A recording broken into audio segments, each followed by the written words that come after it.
everyone, welcome back. Oh my gosh, did I just tear? I tore my.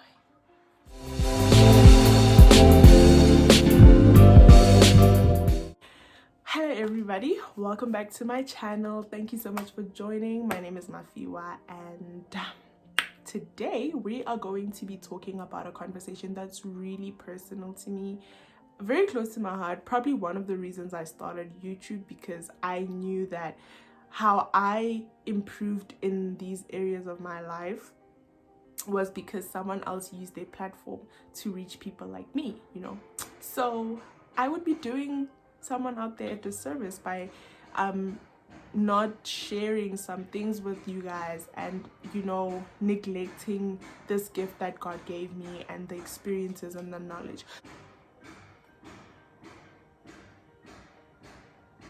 None of what I say is coming from being an expert or anything. It's honestly just drawn from my personal experiences in life. So the overarching theme in my life has always been finding confidence in myself. So that's why it's a very personal topic for me. It's a conversation I'm very passionate about, because I think that once you've found confidence in yourself as a person, you can literally, like, you can do a lot of things you never thought you could.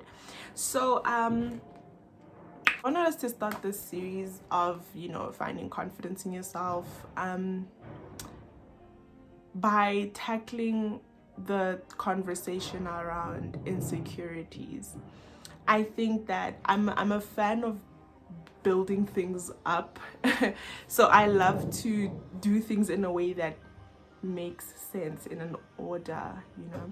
So I think that I wanted us to start with, before you know, go into the conversation of confidence, self-love, self-care, before you can really be that, you have to understand the root of why you don't have confidence, if that's the case, or why you not confident in a certain area of your life. Because I don't think that there are people that are fully just not confident, have a low self-esteem just generally, and then there are people who have confidence in themselves in certain areas but not in others. So I think that that's why I want the first conversation to be surrounding insecurities. So my first question would be, what are you insecure about? So what is that one thing, or not even one, it can be more than one, but what are the things, or what is the thing that makes you feel inadequate, that when you compare yourself to another person, you're like, yeah, that's the area in my life that I just can never get right, and I don't know why. And obviously that's the issue that, you know, insecurities, you know, start with that comparison, whether you compare yourself to people or someone compares you to people, or you're compared to, even, you know, sometimes our insecurities as people come from in like comparison to even a persona or a person that doesn't even exist. Like, we're compared with someone's ideal version of you, and that makes you insecure. According to what I've studied, insecurities stem from a lot of childhood experiences. Like, who you are as an adult has a lot to do with who you were, or what you were treated as, or what you experienced as a child. Generally, what the idea I'm trying to bring across is that a lot of things you experience as a child have a lot to do with who you are as an adult. And I think that it's important for us as people to really, I mean, not even just as children, just certain experiences, even if you were much older, that you went through a certain thing that caused you to lose confidence in yourself. I think that it's important for us to really look back at the experiences we might have had at any given age, from childhood up to now, that have contributed to our lack of confidence in ourselves. So from, like, I'll share my one, I think the biggest insecurity I always had was with the biggest part of my life, which is who I am. So it was very difficult to be confident if I didn't believe in myself. And that came from a lot of like things. Okay guys, sorry. We're gonna have to ignore the construction for the rest of the video. The main one was that I grew up ugly, you know, whatever that means, because you know the world has their own measurement or whatever they perceive as beautiful or not or whatever. So because of that, I really have had very little confidence in my outer appearance because I was just convinced that I am ugly, like, you know. So that's also why I never like made an effort to look pretty. Like, I was like, whatever, dude, like, I'm not gonna focus my energy on trying to be beautiful on the outside. Like, maybe I should be a different kind of beautiful. I should be beautiful on the inside. So I really trained my inner man or woman. I trained the person on the inside of me, who I am, my mind, my character. I really made sure that whatever I face, I always, you know, show that this is a child of God. This is someone with a beautiful soul. This is someone with a beautiful spirit. Maybe on the outside you think she's ugly, but on the inside, honey, she's bursting in, you know.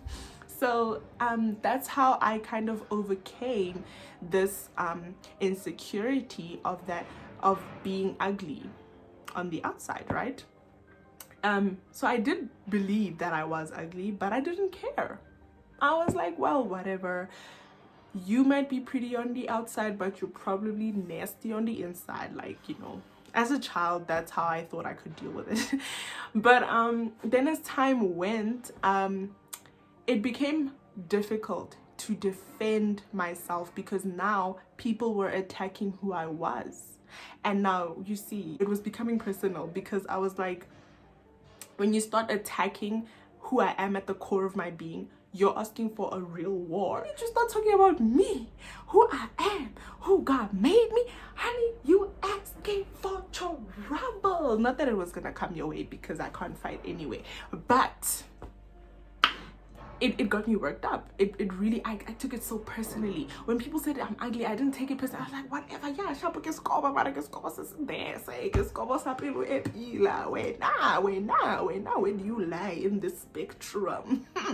You know, as soon as someone was like, yo, when I'm a few, like, you should talk less, you should be, you're so loud, you know, you're too opinionated, you have too many talents, like, you were really coming for me, like, oh, when now you do this too much, or you don't do that enough, that's where it got personal. That's where I started taking offense, and that's where, but because I couldn't fight and I was never good at confronting people, I internalized it, and then I went home and I looked for the problem. Like, wait, am I not supposed to be loud? Can I talk?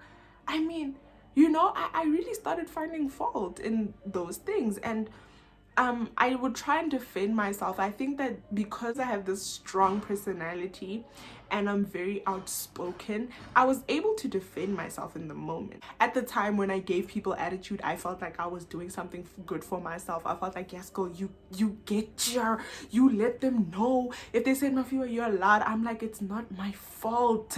Because when God made people's volumes, he was like, yeah, then the average volume for a human being is 11. But not for this girl. For Mafiwa, we're gonna make it 64, honey, yes, you know. And I was like, what must I do? I didn't choose to be loud. Like, sometimes I wish I was also as quiet as other people, but I'm like, but why does no one ever attack the quiet person? Why is it always the loudest person in the room who gets like the beef? Like, why? Every time someone is loud or talkative, they get the lashing for it. But no one tells quiet people, you too quiet, you never speak your mind. Why are you so soft? I can't hear what you're saying. Like, no one says it to the quiet people. No one. They're like, oh yeah, you're so humble, you're so wise, you're so so meek, so precious, so sweet. What a precious soul, so soft spoken. You know, a woman can't be loud. A woman needs to be silent. She cannot use her voice, you know. Women have to be hush. You know, as a woman, you have to be gentle and like nurturing and like, oh. And I was just like, so maybe I'm not a woman, whatever. Like, I don't want to be a woman if that's what y'all call it. Like, because I can't be like that. And there was a time where I really felt like, wow, no one likes me when I'm loud. No one likes me when I talk a lot. No one likes me when I'm funny or whatever they think is wrong with me. So I need to be quiet. For me to be a woman, a real lady, for me to be a lady, I need to stop being so loud. I need to stop talking so much. I need to, you know, be slow to speak, quick to listen. Just, I started getting rid of the person that I really am. So I started being quiet. I stopped responding. I stopped speaking my mind. I didn't talk anymore. I was the perfect lady, you know? I listened without speaking, even though my head was on fire because I just had so many answers in my head, and I was like, ugh. One thing it did teach me though is the power of keeping quiet. Really, it did. Sometimes I do become aware that you talk a lot. I do talk a lot, guys. I've been talking for like so many minutes right now. I talk a lot. I do talk. I talk. I talk a lot. But it did teach me that there's also power in keeping quiet. It's okay to talk a lot because it's how you are, Shane, baby girl. But you don't always have to talk, you know? You don't always have to answer. You don't always have something to say. You don't always have to. But when you are silent, let it not be because you feel like if you speak, it makes you inadequate. It makes you lesser than. It makes you less ladylike.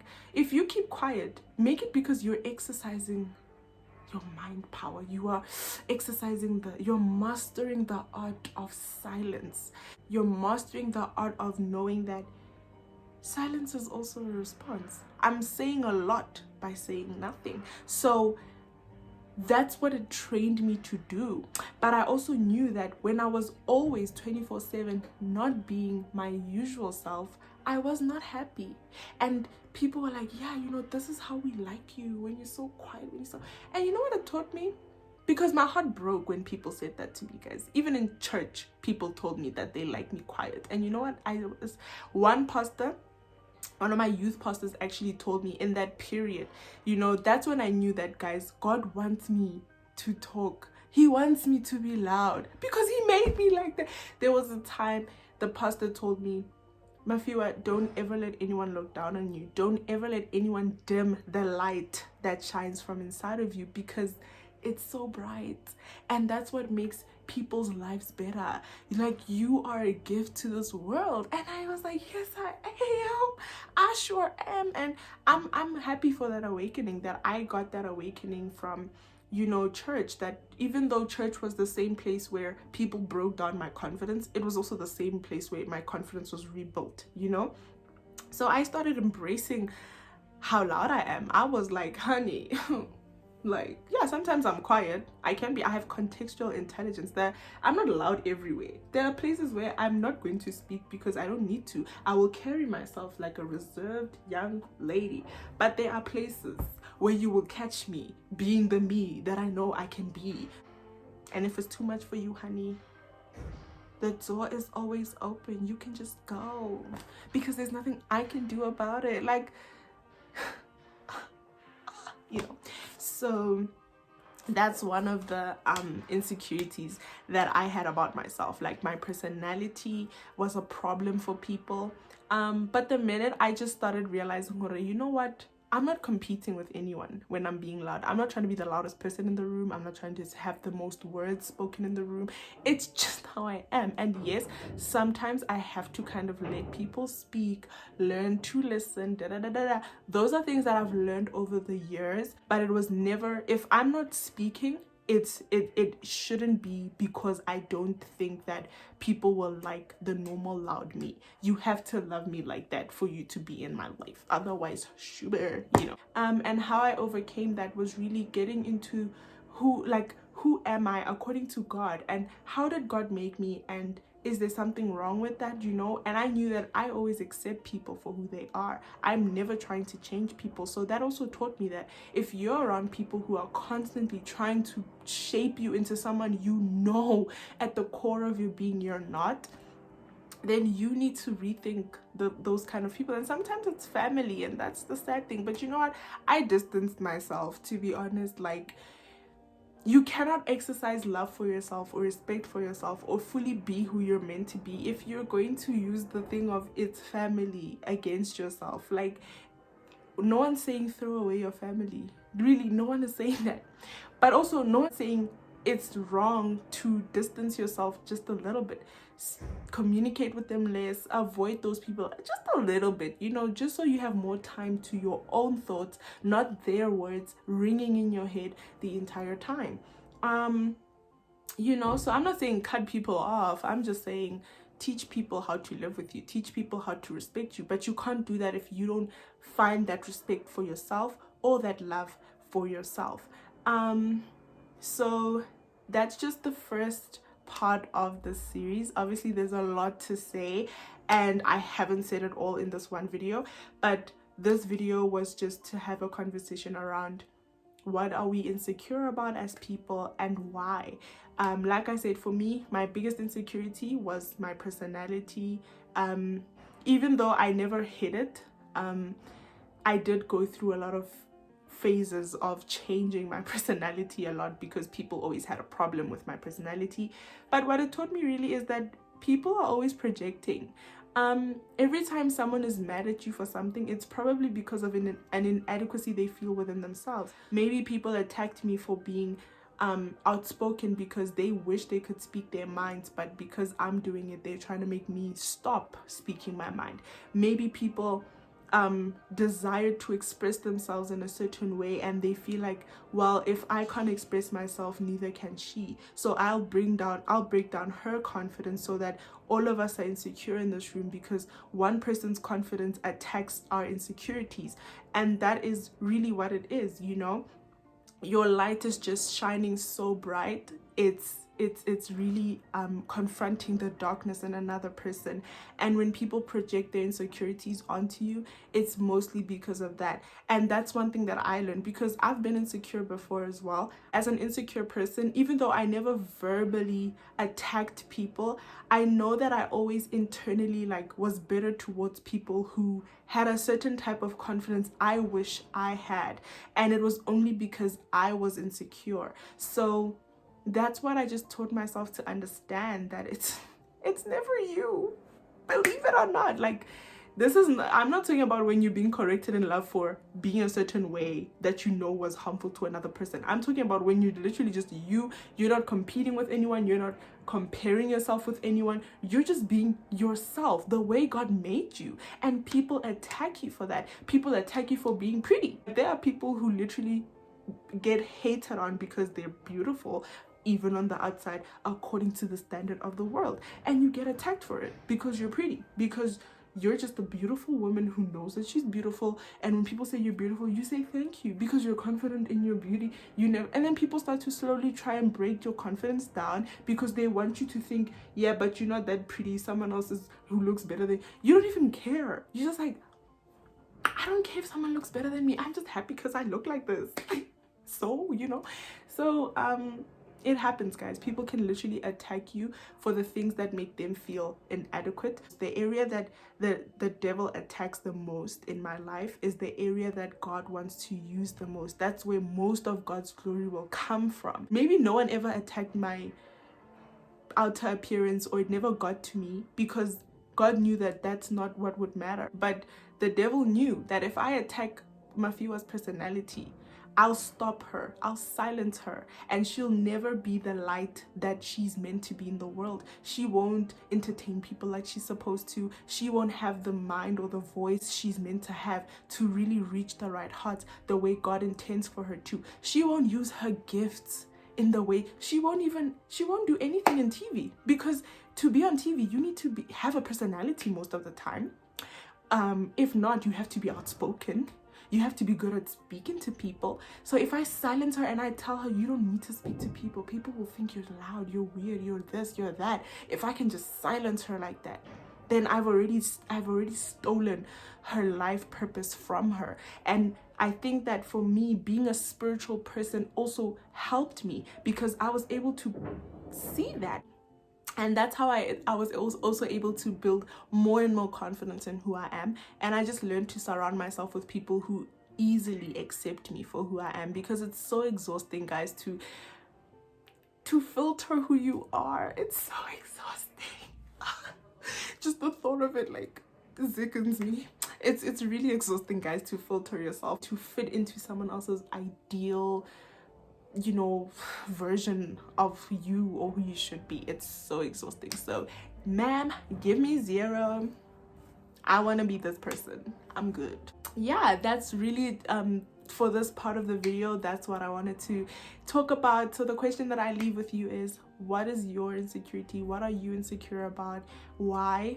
Can you really trace why you probably have those insecurities, and how have you dealt with them, or how are you dealing with them, or how do you plan to deal with them? And also, in dealing with your insecurities, the biggest thing I had to say is, don't be hard on yourself. Don't expect yourself to not have that insecurity tomorrow, just because today you're like, yeah, I'm gonna get over this insecurity of having mokaba, so tomorrow I must not have a mokaba, or I must no. Just think about, do you want to just have your mokaba and love your mokaba, and when people make you feel somehow about your mokaba, you're like, well, whatever, or you get rid of the accounts on social media that make you feel like you have a mokaba, or the people who constantly, like, you know, comment about your mokaba? Or are you gonna get rid of your mokaba? Are you like, actually, I don't want to have it, I think I have potential to look better than this? You know, that's a different chat though, because I feel like, who told you you can look better? Like, who told you your body is not fine the way it is? But anyway, we're not talking about, that's not the conversation. What are you gonna do about it? Are you gonna go on a diet? Are you gonna work out more? Are you whatever? How are you gonna change your story? You know, how are you gonna flip the script? Are you gonna keep the thing that you thought is the worst part of who you are and just show people why it's the best part of who you are? Or are you gonna take it and say, actually, it is the worst part of who I am, but I want to get rid of it and show the best part of me that's hidden in this bad thing? So yeah, that's really the conversation for today. I hope you guys took something from it. Thank you so much for watching, guys. Thank you for tuning in today. I'm excited to embark on this journey with you guys. I hope you're just as excited as me. Hope you guys have a good day. Hope you have a good week, and I leave you with lots of love. Bye.